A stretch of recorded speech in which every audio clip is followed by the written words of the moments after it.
Good afternoon, everybody. It's lovely to see you. Thank you for being with us this afternoon for our webinar on teaching poetry with ease across all the key stages. I'm Becky, I'm the Chief Exec of the English Association, and I'm just delighted to be with you today. I'm going to give you a quick word about the EA. We are a learned society and subject association that was founded in 1906 to promote, support, and celebrate the discipline of English studies. We cover all stages of education from primary and early years through to secondary, further and higher education and beyond. And we cover all parts of the discipline across language, literature, linguistics, and creative writing. Events like this one are made possible by the fantastic contribution of our volunteer speakers. So thank you ever so much to you, Rebecca, who I will introduce properly in a moment. Our members also make it possible to keep these events free and open to all by paying their membership fees. So if you would like to contribute to the national conversation about English and help support our discipline, please do consider joining us. Membership starts at just £29 and enables you to support our events and campaigning work for a whole year, and you get access to a range of member benefits, including online access to all our journals. All right, that is enough from me. So I'm delighted to hand over to Rebecca Leake, who has been a teacher of Latin, English, and music in secondary schools and was latterly a primary school teacher and head teacher. And she now works as a writer and musician and speaks about, records, and champions poetry, which is why you are perfect to lead our session this afternoon, Rebecca. And so I will hand over to you. Thank you so much. And just tell me, I like hecklers, everyone, and also Becky. So if the sound isn't okay, or if you have a question or anything like that, then please go for it. It's so bizarre doing these presentations. It's almost like being on stage, but the curtains, they don't open the curtains, and I just have to talk to the curtains because I can't see anyone. What I'm going to do is I'm going to share to my slides, and then we'll go from there. So if you just let me do that, make sure we get all set up and happy. Whoops. And then I need to know that that looks like we're ready. Great. And thank you for the little comments already. I'm glad you're excited at 4:45 on a Tuesday evening. It feels like an absolute privilege actually to be doing this session. I love poetry. I can talk about poetry forever. And so thank you for lending me your ears and attention. I think it said somewhere I saw there were about 30 people here. So a little nod to all of you who have done a whole full day of teaching with your class of 30 or maybe 31 or 34 as I once had when I was a secondary school teacher. So I do know what you've been doing, many of you, all day. I put this slide at the beginning. I've also put it at the end. I'm aware that I'm going to rattle through things very quickly, or possibly too quickly for some people. But as Becky has said, it's being recorded and everything is linked in my slides. So when you get the slides, these little pictures down here, which I'll mention at the end, all have. Can you see my mouse? Can everyone see my mouse if I move my mouse? Yes. So these three links at the bottom all will take you to useful places. And then if you want to find me on the socials, then those are linked there as well. So, with all these things, often we have a very wide audience that comes to sessions in conferences or webinars like this. And so, an apology really if I don't quite hit everyone's needs. I've had some insight into who some of you are, and we are all very different, whoever is here. And the reasons that people have given about why they've attended are wide ranging too, from I love poetry to I don't like poetry, and that they find it really challenging or hard to teach poetry, or people want just some more ideas. I thought an interesting quote was, it's a regular issue. I'm so sorry that poetry is a regular issue in schools, but somebody wrote that. There's a poem in that, isn't there? Hello, I'm a poem and I'm a regular issue. Somebody said that they were the head of poetry, which I've added in as a good idea into one of my slides because it sounds absolutely fabulous. What does this one say? Poetry nut. Someone is a poetry nut, which is another good idea for a poem. So there we go. You can have that for free. And so we've got different reasons, but as we advertised, we've got these three. Can people read that? Because my picture's sort of in its way, but it's okay. Yeah, good. So we've got the three reasons that I've decided this webinar is going to cover. A deeper research informed. So don't worry, I'm not going to pick apart a PhD, and actually, there aren't very many doctorates around whether children do actually flourish more from reading poetry. And it'll be a very interesting one to do. And there's been some bits and bobs of research, but I'm just going to give you some overview about some things that people say about poetry, particularly those of you. I find it's useful to have that kind of thing if you are going to your head teacher or you're going to your governors and you want to say, I think that actually we need a little bit more poetry in the curriculum. Some of you may be a multi-academy trust lead for English. And so that might be a really useful thing to have in your, in your termly report or something as ideas for strategy for next year. So, a research informed understanding of the poetic life for children and adults. And I can tell you that the more poetry in your life, the better you probably will feel. And I'll cover that in a moment. Familiar with a range of resources and publications, rich pickings. There are many things where there are rich pickings. People have done a lot of the work for you. And so I will just share with you a few of those. And I'm sure you might want to put in the chat when we get to that some other ideas that people can have a look at. And then just some really fun ideas, fun and sensible. So not, yeah, I mean, poetry is fun. So most of that, and that's something that you'll hopefully get across from this. It's very playful.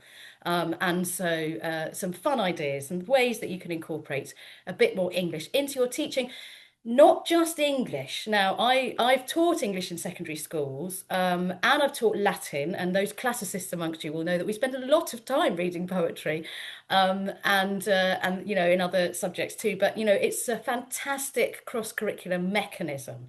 And so please, if we may not have very many non-English secondary school teachers here. It'd be so amazing if we did. Is anyone here like a geography teacher or something? Then great. But sort of how to overlap some of these subjects. And I was just saying to Becky before we started, I've got a really cool idea for a poetry collection that I've just started working on about essentially sort of opening up science, the Key Stage 2 science curriculum through some cool poetry. And it's a way that children can sort of jump into a topic, which I'll mention in a second. So those are the three things that we're going to go through. So here are what some poets have said. So I say research informed. I don't know if this is research informed, but I'm going to go with what the poets say, I think. They're the experts.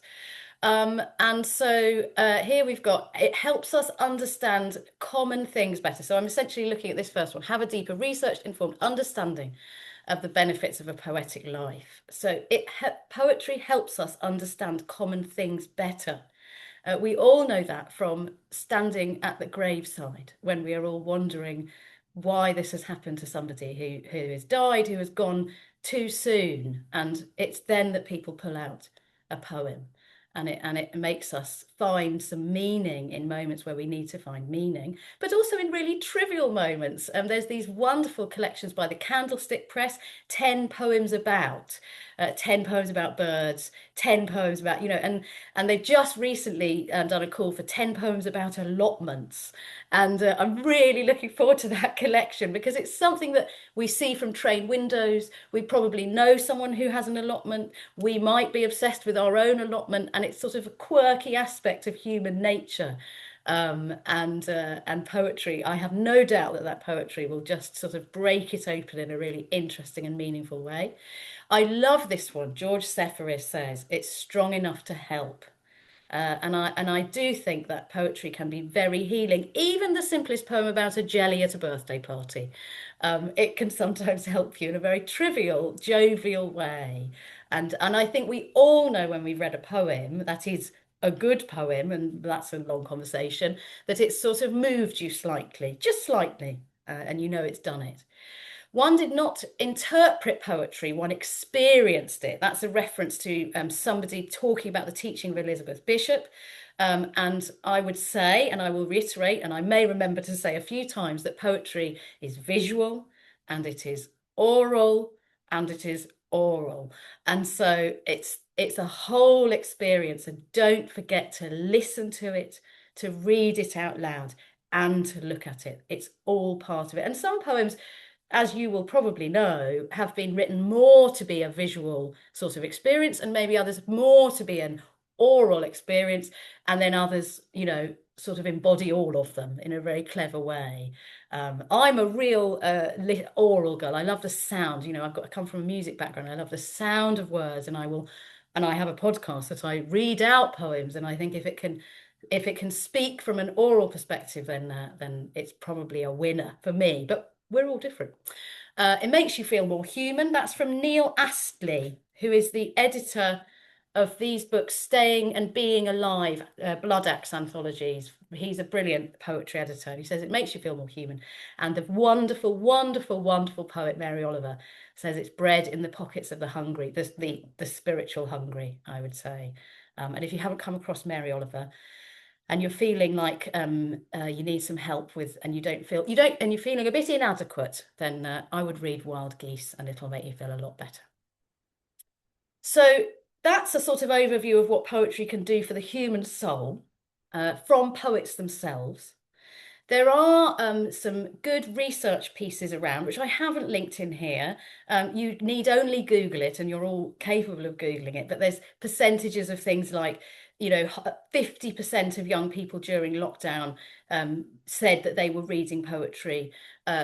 Quite a high percentage of young people say they read poetry, particularly those who don't read other types of things, because it's often a shorter way to get into some writing. And we've probably, many of us, I won't say all because I don't know you all, but many of us have sort of written some poems when we were teenagers or something like that. So it's something that, we reach to, don't we, as we're going through change and experiences as teenagers and that kind of age.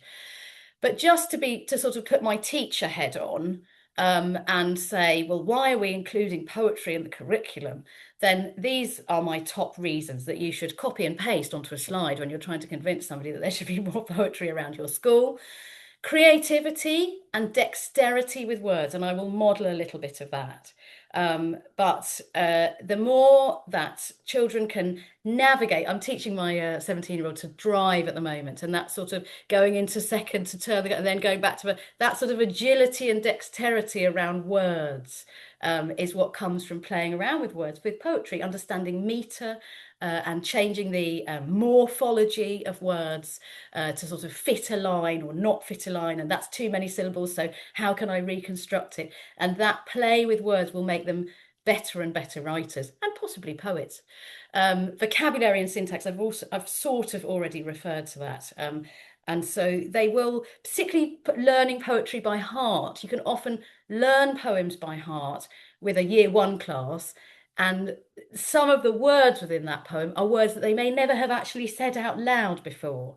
And so you're just adding a sort of soupçon of slightly extending their vocabulary by doing that. It's the same with music, as you will all know. When you do songs in assembly, there'll be words in those songs that they won't normally say in their everyday life. So you're throwing that in. And syntax is the ordering of words. And I'll do you a little example in a moment.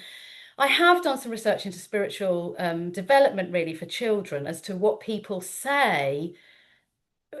What is it? I can tell you, I don't really have the answer, and nobody really does. But one of the common things that people reach to about spiritual development is children experiencing a feeling a little bit outside of themselves. So children have very small worlds, and it's a big transition moment for them to when they realize that, oh, those other people over there on that side of the room have experienced something slightly different to me. And I'm separate to my family, and I'm an individual. And those kinds of things. That's where we seem to get to when we talk about spiritual development, which is fundamentally empathy, a deeper understanding of the breadth and complexity of human existence, and sort of developing our emotional and spiritual intelligence around all those kinds of things. And poetry does that. If a child reads a poem about someone who's lost their gran, uh, and it will hit them more than you just saying, let me tell you about someone who lost their gran. The poetry has been so intentionally designed that it will get through to them as a shortcut. Self-expression and choice making. I've mentioned about self-expression a bit with sort of teenagers and their angst. The choice making, I cannot overemphasize it enough. There is a lot of teaching nowadays, which I'm not criticizing, which, sends children down a certain pathway to fill in this question and fill in that question and then fill in the last question, and you've done it. Whereas poetry is choice making and freedom. And saying to a child, which I'll model again in a moment, like, here are 5 words. You're all going to write a poem and it's all going to be different and you're all going to include those 5 words, but let's see what happens. That's a really important thing for them to experience, and is possibly not something that they get very often. And so just little moments of that within what they experience at school or within your home. There was somebody that said that they were part of a home learning group, all those kinds of things, or workshops, that sort of idea of going, over to you, what are you going to do, is really powerful. I've mentioned about a gateway into wider human experiences. We talk about the importance of empathy, children understanding, other groups, other backgrounds, other countries, and people who are older than them and younger than them, and people who have different opinions to them. And poetry can really do that. And as I've said, shortcuts to learning. And I just want to actually give a little moment to Laura Tice, because I mentioned her in an article, and I do come back to that quite often. I'm looking over there because I've put her book down somewhere. And Laura Tice won the Caterpillar Children's Poetry Prize last year, with a wonderful poem about a tree who's having a tough time because of pollution. If in a moment, I will jump away and see if I can find it because I put it down somewhere. But if you look her up, it's a TH. I don't know, Becky, if you're able to put that in the chat. It's Laura Tice, Theis. And it's just a really good example of how, if you're about to teach Key Stage 2 or Key Stage 3 environmental challenge and change or climate change, find the right poem, and you suddenly break it open to them, and they've already got to the heart of the matter without you actually having to make very much effort at all. I'm wondering whether I should be looking at the chat, Becky, or am I okay to carry on? So then I noticed there are comments, but I'll just keep going, shall I? Yeah, you're all good. I've got the chat. I'll let you know if there's something in there you need to. Fabulous. Yeah. Great. So, I wanted to just give you a couple of examples of poems that I think do some of the things I've been talking about. Crossword by Lewis Buxton. And I'm just going to read it to you, because I feel like what it does is it takes you to the heart of a human experience that many of us will recognize. And it's essentially about a tension between two men. He's written this book, and it's a pamphlet, so it's a short series of poems, and it's all about male friendship, friendship amongst boys and men, and it's called Crossword, and it's like, he's got a friend who's complicated, and how does he get through to this friend who's a little bit complicated? I'll just read it because I think poetry will do us all good. So this is Crossword by Lewis Buxton, and it's from Mate Arias, beautiful title of the collection. With your dead dad, drug problems, chain smoking, panic attacks, and bad temper at parties, not to mention your penchant for puzzles in the pub rather than conversation, the love I bear you is complicated. You left me clues to your interest in our friendship. Can I give you a hand with that? You around for a quick pint after work? I finally got it. I know you've lost arguments and friends because people thought you were a crossword that didn't make sense to them, and you thought they were a waste of your intellect. But with me, you explain clues, rules, the hints in the text, egging me on, saying, this one, you can get.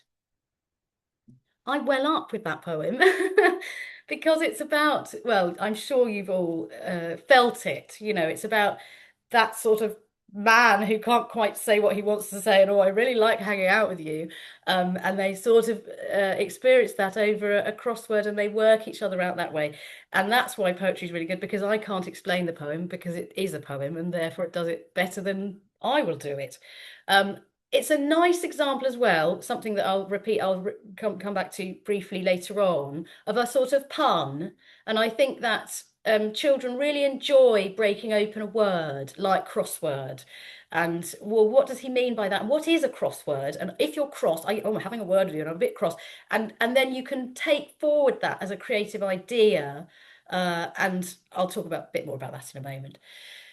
And then the other poem I thought I'd share with you, because that one was about an emotional experience. And obviously, you will know that there are many poems, not so much about human experience, but sort of about the natural world, or sometimes in the inanimate world. And I will be talking about a fridge a little bit later.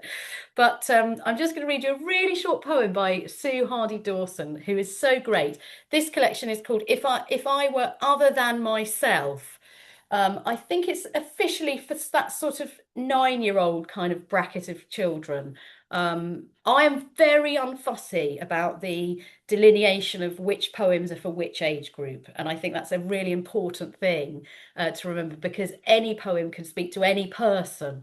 And so I think that's something as well to talk to your teenage, if you've got kids teaching key stage 3 or 4, I would educate them on really enjoying the whole gamut of poetry. And just because it comes from a book written for 5-year-olds, it doesn't mean it can't speak real truths to you and be a really wonderful thing to experience. Okay, so this is called The Swan, and it's by Sue Hardy Dawson, which should have a hyphen on my slide. So apologies to Sue Hardy Dawson's hyphen that I've missed out. How the soft and stately swan scarce stirs the stream she skates upon. So sleek and slowly she must pass, or else destroy her looking glass. And that is it. It's a lovely example of syntax whereby they leave the verb that she skates upon right to the end, which is what I mean when I was saying about this agility around language. The soft and stately swan, da da da da da, the stream she skates upon. And it's a messing around of word order that then works beautifully well. There's so many S's in that poem, and it is actually scooped into an S shape as well, rather beautifully. But that's also relevant for me to say that that's very clever and lovely, and I appreciate it a lot.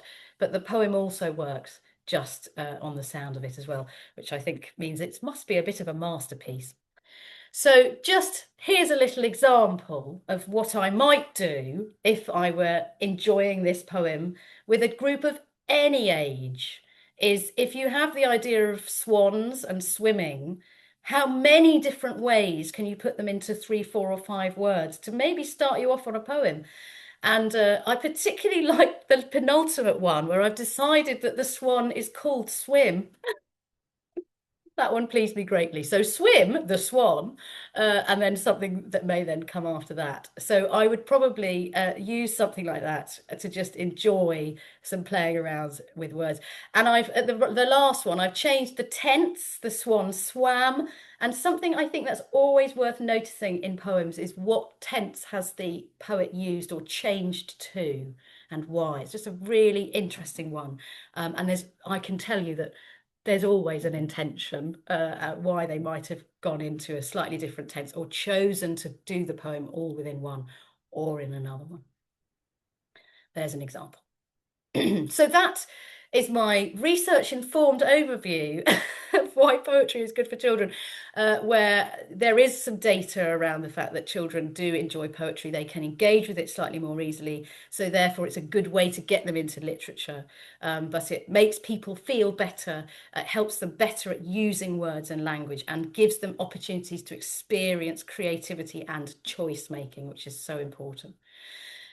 The next bit is familiar with a range of resources and publications. So I've just sort of modelled for you there a little way of doing it, which is to buy poetry collections and pamphlets.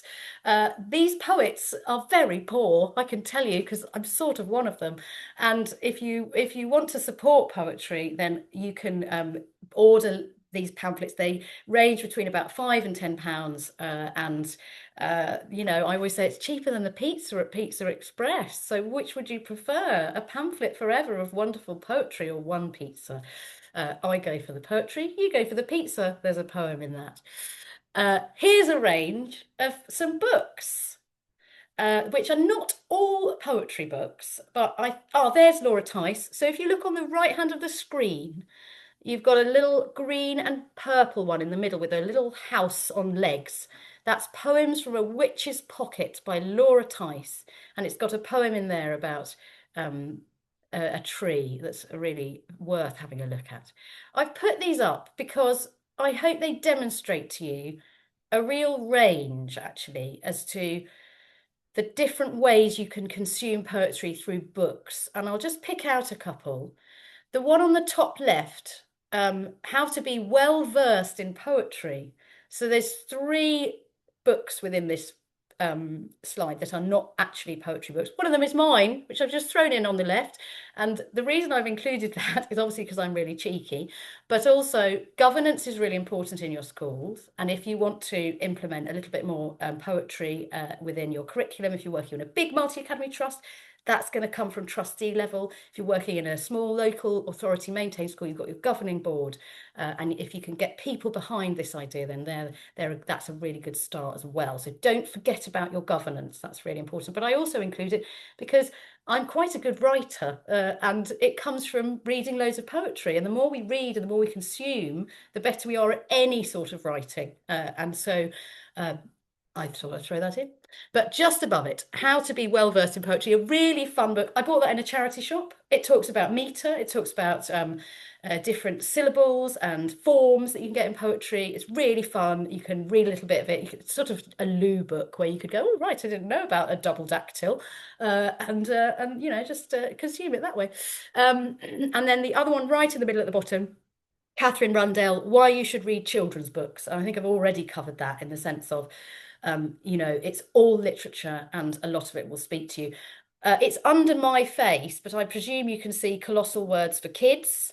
That's a fantastic collection, and it won the Clipper Prize last year, which I put in there to remind me to say to you, which isn't on my next slide, but it's one that I want you to all know about, is the Clipper Poetry Prize. So it's an annual poetry prize for children.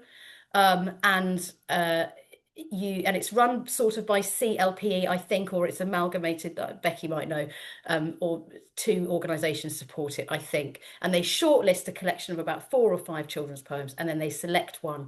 And there's also a shadowing competition where children can learn a poem as an ensemble, and the finalists are then put through and they perform it in the South Bank. And it's always a wonderful um, event. And it's also a good thing to keep an eye on because they're really good books because they've been judged as being really good. So keep an eye on that.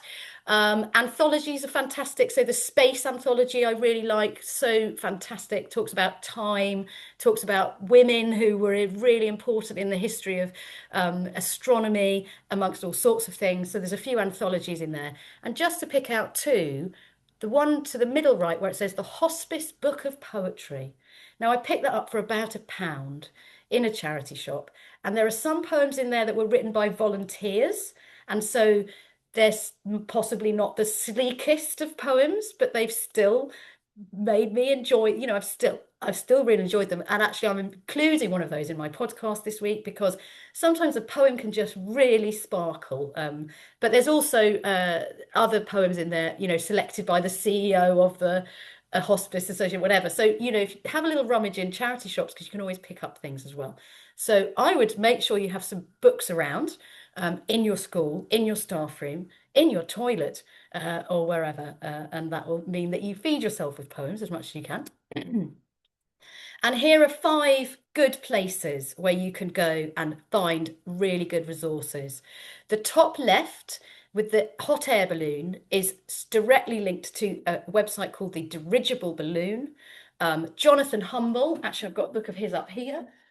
Jonathan Humble, who is a poet, and this is his book, Derek, fantastic actually, Derek and the Eternally Perfect Petunia Bed. Derek meets lots of people like Einstein and has philosophical conversations with them. But Jonathan Humble curates the Dirigible Balloon. It has a search function It's fantastic. So you could put in biscuit into the search function and then you could find. So if it's National Hedgehog Appreciation Day, you can put in hedgehog and find a poem about a hedgehog and then read it in assembly. Um, you could also commission your kids, actually, of any age, to maybe put together a collection of 5 poems. I always think anthology, create your own anthology of 5 poems, because it means they have to forage for 5 poems or 3 poems, around a certain topic, and they could just literally do it using that website. It's got such fantastic things on it. In the middle, you've got a tiger. Tiger is an online magazine, and they do call outs sort of, I think, about 3 times a year, but don't quote me on that, around a theme. They've had a theme small, and so then they select about 12. And again, don't quote me on that, I can't quite remember the details. Poems, people submit, and then they select their favorite 12 or so around a certain topic. The last one was surprise, and there's a great poem by Jonathan Sellers in the last one that I recommend highly. And they do some accompanying teaching resources as well. On the right is the beautifully illustrated ditty bag. Rena Makwana was my illustrator. She made that for me, with replete with leak label at the bottom. And that's a link to my podcast. And I do think it's worth sharing. Obviously, I'm pro, but what I do is I choose 5 poems a week. So if you want 15 minutes of poetry with the littlest effort as possible, then just do that. And what I do as well is when I send out the emails, you get links to the poems. I say it's about the length of an episode of The Archers, which means something to some people and nothing to others. And so I'm sort of your personal curator. And so I do think it's handy if you're busy and you have a commute. It's a way of dropping poetry into your life. Bottom right. Oh, I've forgotten his name. Hold on, I'm going to have to click on it now. Here we go. Samuel West. Thank you, Samuel West. Oh, I don't know how to get out of it now. I can't see my screen. Hang on. Ah. Oh, no, it's okay. Yeah, Samuel West. Pandemic poems on SoundCloud. He recorded 600 poems during lockdown, with colleagues of his, acting colleagues of his, voice artists, etc. And so it's always, on a wet break, or when the buses are late, I don't know, in a small primary school, and you need quick 10 minutes of something, but also, proper planning, a proper planned thing to listen to really good people read really good poems. So that's a great resource. And the bottom left is Poetry by Heart. Now, Poetry by Heart's a great website because and I say I don't like delineation of ages, and they have absolutely done that, but that's okay. And they work up the age ranges with poems that they think are appropriate for children to learn off by heart. Poetry by Heart, and lots of really good resources and information. And that's a thing that rolls around annually as well. And so hopefully those alone will mean that suddenly you go, oh, I know where to go, click, click, click, and you'll be able to find a poem that you need. So finally, feeling more confident to include poetry in your teaching. Here are some simple and practical ideas. So here are some very quick ones, and then I'm going to break a couple more down in slightly more detail. I write a newsletter for head teachers in Suffolk, and in that newsletter, I include a poem of the week that they might want to use in an assembly, or something like that. And I think that that's a good thing to have around in your school if you've got a poem that week, or maybe build it into your assembly timetable. Just have it on the door going into the dining room, a door, somewhere where the children go through quite a lot. 5 down, I've written poetry trail.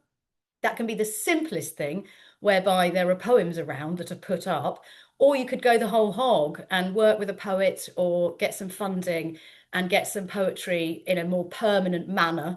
I had a lovely little bit of a project at a school that I was the head at, where we co-designed some signs with the children. There's absolutely no reason why you couldn't work on some poetry together and get them printed on metal, and have them nailed up in your playground, and every 3 years they'd be refreshed. I absolutely recommend getting some poets hanging out in your school in some way. We're all desperate. We'll do it. Well, I say we'll do it for very little. I shouldn't say that. We will do it. People will come in and do workshops and talk about their poetry, And they could do it remotely as well, and therefore, you can reduce the costs. But there's something very powerful about a poet reading their own poem and explaining the choices that they've made. I think that GCSE, maybe not A level because people believe poetry by the time they get to A level. Otherwise, they probably haven't chosen it. But these sort of not more poetry GCSE students, they may not believe that poets really do make such intentional choices about every word. And to hear a poet go through those choices that they've made will mean that they probably will believe you. And that's handy. Make an anthology, amongst the staff. So all the staff have to bring in their favourite poem, and then that gets put together. Small little anthologies. I had a great head of English when I first started teaching, and she ran an annual competition with the pupils. And before we did the competition, she put together a little booklet of poems that the children could work through around a topic, and then they were really given lots of meat to then go off and write and be given lots of ideas. It's a really good way to do things. And I did, not last year, the year before, on National Poetry Day, poem in your pocket. I've linked there James Carter's Take a Poem, and he talks about putting a poem in your pocket, amongst other things. And it was an absolute delight to see the children come in, and they had a poem. This was a primary school. I do understand it's different with older children, but they would get they'd written it out, and their parents had helped them write it out. So little kids who could only write a little bit, early writers had written out 5 lines of poetry and folded it up and put it in their pocket. And then what have you got? And we're sharing it in the playground. And then we had an assembly, and we had a few people pull it out. And the adults really got involved. The parents, actually, it was really good for adult parent engagement, because everyone has a favourite poem, or I had a poem at my mum's funeral, or that kind of thing. And it really broke open, actually, a bit of connection with the families. So those are quick ideas. Here's a slightly longer exercise, which you can do with a pen now. I won't know if you're doing it or not. And you can do this with any colour or anything, really. So you take something like red, and the question is, you write a line of poetry. Billy Collins, and I've linked one of his poems there, by the way. For no other, the poem isn't necessarily linked to this, but I think he said something like, well, writing a poem is you put one word down, and then you put the next word down, and then you put some more words down, and then you've written a poem. So it's that sort of loose, we'll put some down. And there's a really wonderful poem that is a bit like that of Billy Collins there, which you might enjoy after this. But going back to red is, so you write 3 lines to start with.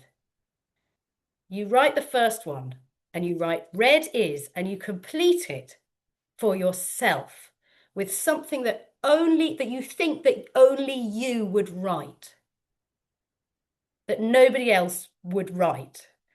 And mine, possibly, in this moment, is red is my accordion.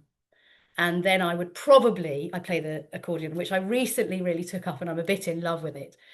And it's sitting just there and I can see it. But then I might think I don't actually like the word accordion very much, and I might change it to something else, concertina. Red is my concertina, and I prefer that word.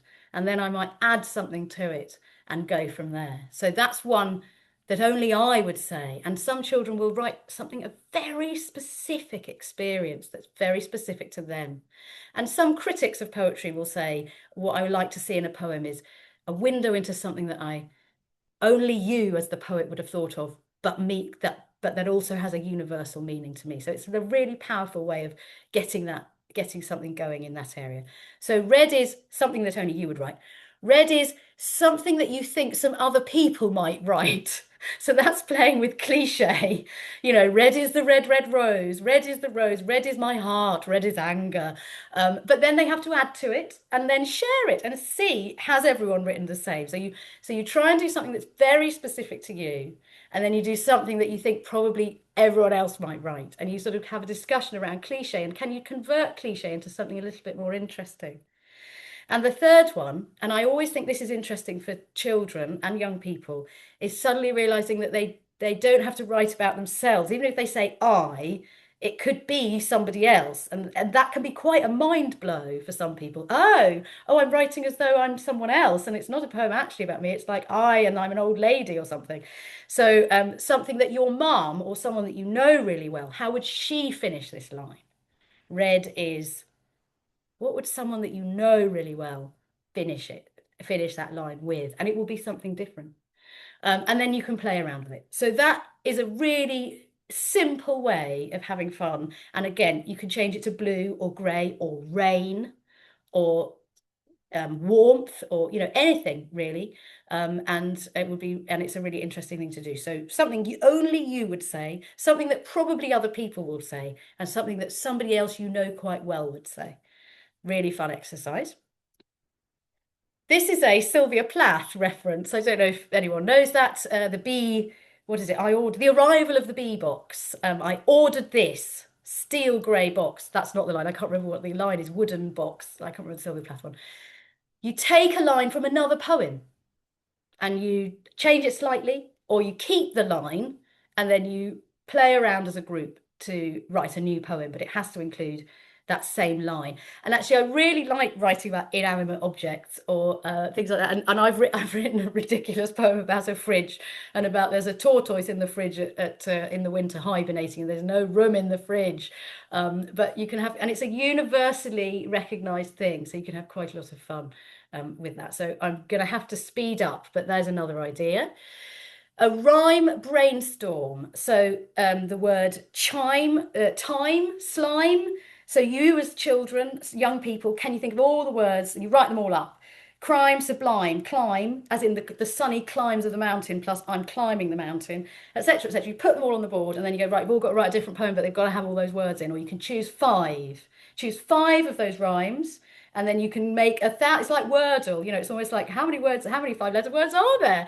And then if you give five words that rhyme, and then off you go. Some children will need a bit more help with that. I appreciate scaffolding and all that kind of thing. Trust me, I really know. But that's just a quick idea. And half rhymes can be really fun as well. Are you going to allow them in? So that's a good way in. Here's something I wrote an hour ago. So playing around with syllables. One of these is a 2 4 6 8 2 is the pattern of syllables. And I ended up having a bit of a joke with it because I had to extend it to 2 4 6 8 8 2 2. 1 hour until I share these words that insist on sprawling beyond their allotted space. So I've extended the form, that's an additional line, and the text box. So it's like I've taken the form and then I've gone, oh no, it doesn't fit, but I'm just going to extend it. But it's sort of in line with the form and had a bit of a play with it. So anything around syllables, it's really good for phonics as well and like listening. So there we go. I'm going to skip that one. And I'm just going to end with going back again to saying getting a poet in your school, not me, this isn't me promoting me, but any poet, because them talking about their process, particularly for older children, can be so powerful. And so I thought I've just put up here the competition. The first one I've put is weather, and some ideas for competitions. It's playful and competitive poetry. And I just thought I'd share with you some of these deliberately. You can't really see them. But some of the makings of a poem of mine for then a quick poem that I'm going to quickly read to you. And we'll then have to stop around weather. The competition was weather or weather, and you could choose. And I wrote it about weather as in, well, you'll see. I think you can probably guess. But seeing the process and the intention behind a poet is so fantastic. So we'll finish with that, I think. I won a little competition on this, so I'm very proud of it. So it's called Off the Charts. The white cloud is missing, miss, said Jasper, who was feeling grey, with worry as it was his day to do the weather. I can't see the sun, miss, Lucy said, who did not share how she had used the cloud yesterday in a play involving grapes and bears. Lunchtime and drizzle licked at coats, white hung its drapes behind trees. Jasper gathered fallen leaves, damp yellow, starting on decay. At 4 rose the Thursday cleaner, found the cloud, faintly mauve, behind the bin, placed it with the snow, the rain, the lightning, and marvelled for a moment at the sun streaming in. And that was a bit quick, but that's what we said we would do. And hopefully I've covered it. And then if you want to, obviously that's going to be shared around, and there's links to at the bottom. The picture of Elizabeth Fry. I've got a poem out at the moment that's being sent out in the post. And so if anyone wants to pre-order one of those, you need to click on the beautiful Elizabeth Fry illustration by James Mayhew. And that is that. Thank you. Thank you so much, Rebecca, and thank you to everyone who has been with us. The wonderful slides and the recording will wing their way over to you soon. So have a lovely evening, everyone. Thank you.